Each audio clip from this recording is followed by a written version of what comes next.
Millions and millions and millions of Americans are losing their health care, their employer-based health care in this country with these lockdowns and with all of these forced shutdowns, all these businesses closing, all these small businesses and mom and pop businesses closing, all these hospitality businesses closing, all of these service businesses closing. So now they're going to have to figure out how they get their health insurance back. They need to figure something else out. The government's not going to do anything for them. All these other European countries, nobody's losing health insurance over there, just us. My sister was a CEO of a small company. My sister was that was a nonprofit, but my sister also worked for smaller corporations, Southern Company, Microbuilt. She was an executive manager at these companies. She was making ends meet. She was eking out a living, serving her corporate masters. She got multiple sclerosis. Well, what happened then? She couldn't work anymore. She was too sick to work. What did they do to her? She had to get COBRA. On no income. Lost her job, lost her income, had no income. And the government and the corporation told her, go die. Go die. Well, my sister is dead. She did go die.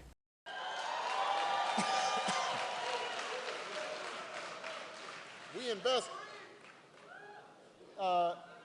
Can I get some water?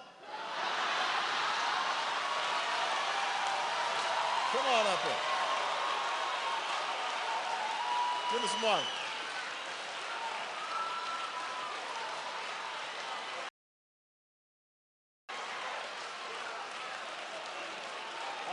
I want a glass of water. I want a glass of water. Sit down. Hold on a second. Now, the reason I know I'm okay is because I already had some Flint water. She was being given MS drugs, which were causing side effects, making her miserable. She became depressed, so she went back to her neurologist. She was given antidepressants and other psychotropic drugs to deal with her depression, to deal with the mental illness. My sister was being drugged to death. My sister was being drugged for her multiple sclerosis, so she was taking the injections and the drugs that they were giving her for that. She was suffering from a battery of side effects from those drugs. Then she became mentally ill. She became depressed. Went back to the neurologist, and the neurologist prescribed her antidepressants. She started taking those. Did those work? Of course not. Made her even more depressed. Then she went back for other psychotropic drugs, psychoactive drugs. Led to more side effects downstream from those. Then she developed insomnia. What did they do? What do you think they did for her insomnia? She went back to the doctor and they prescribed her drugs for insomnia. Did you think that those worked? No, they didn't. And once you get on this train, man, they're not going to let you off. Was there any liability there with the neurologist, with her primary care physician, with anybody else? No, of course not. There was no liability at all. All the treatments that they gave her basically failed. She didn't try anything non-pharmacological or pharmaceutical. They didn't exhaust all the alternatives or all other options first before putting her on the drugs. They just go straight to the drugs. They go straight to the drugs, and that's how they make their money. That's how they stay in business. The most successful doctors are the ones who write the most prescriptions for the drug companies that are keeping them in business, and they get treated like kings.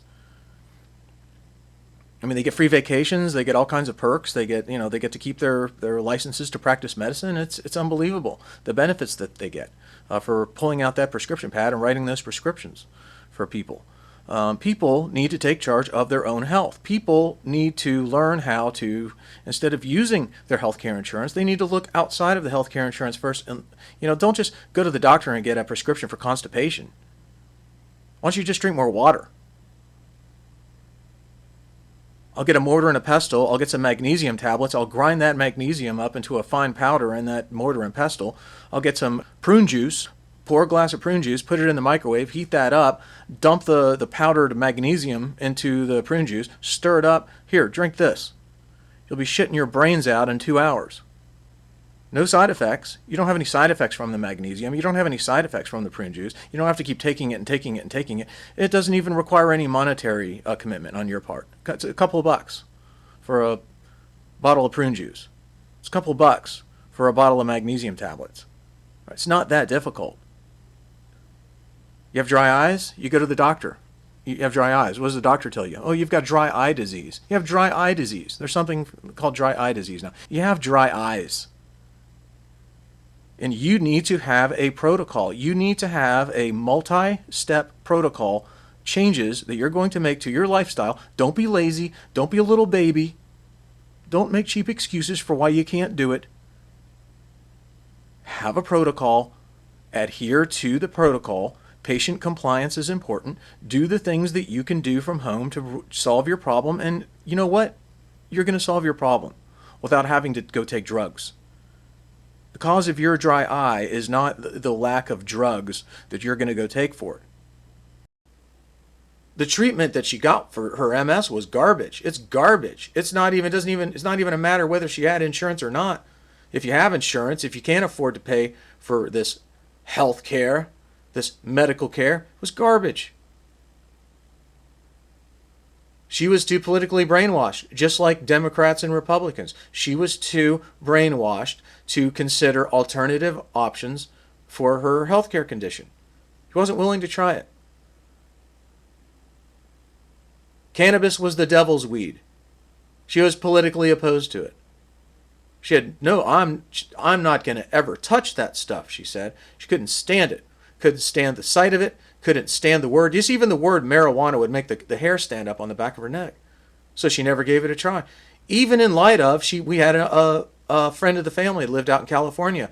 That girl also had MS. That young woman also had MS. She was getting a lot of relief from cannabis. She was writing to my sister telling her about this. My sister was politically poisoned. She was politically brainwashed. Politically brainwashed by my father. Brainwashed by the mass media. Politically brainwashed by the university that she went to in the South. Politically brainwashed by corporate culture and the corporations that she worked for. She's dead. There are no side effects. There are effects. Side effects are effects that the marketing didn't intend. A drug is deemed safe or to have efficacy when the chances of these side effects are low enough.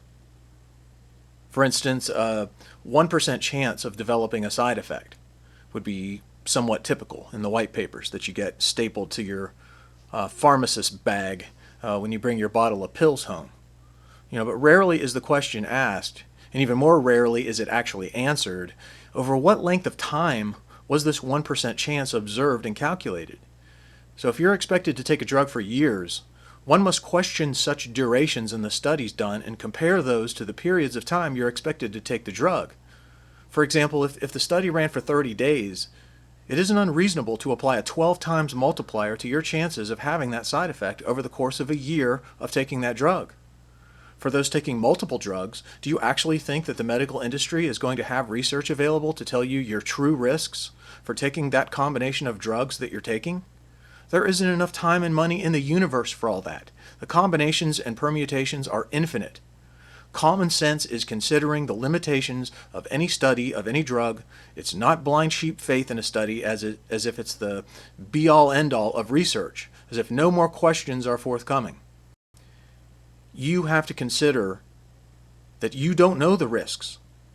You don't know, and nobody does. Nobody knows the risks, the true risks, for you to be able to use proper risk management in your life like you do for everything else in your life, hopefully. You're not going to be able to make accurate risk management decisions about taking combinations of drugs for your health conditions. So you have to understand the risk is unknown. So you're taking an unknown risk. Was the drug tested for 28 days? Was it tested for 90 days? Whatever it is, you got to know what it is. And, if for a lot of mental illness, people are expected to take drugs it's almost a permanent, indefinite period of time that they're expected to take this stuff for years, decades maybe even for life. And we are effectively guinea pigs. The answers to many of our questions, medical questions, are on PubMed, the National Library of Medicine, the National Institute of Health. You go to these websites and you look this stuff up. You cross-reference things. You look things up and you read these studies. If you can't understand the studies, you need to find somebody else who does, who can read the studies and explain them to you. But you need to know. If the answers aren't forthcoming with your doctor, maybe you should fire your doctor and get a new doctor who is going to take the time to have this stuff, and you can prepare him or her. Say, look, I'm going to be asking you these questions. I need you to be able to go and consult your, you should have access to better information than I do on your computer at the doctor's office. You need to be able to go and log in and get to the information that is available to you, and you need to be able to print this stuff out or have it ready for me on your screen when I come to your office, so we can go over this stuff together. Informed consent is about being informed before we give our consent. We need to be a lot better informed than we usually are today about the chemicals that we're putting into our bodies. My sister succumbed to the ultimate side effect, perhaps. That was suicide. Suicidality. What was her cause of death? Was it secondary progressive MS? Was it the fact that her husband agreed with her to go along with it? To go to Switzerland and kill herself? No. It's the entire culture. It's the entire establishment in this country today and what we value as a country. MS didn't kill my sister. Politics did. Politics killed my sister.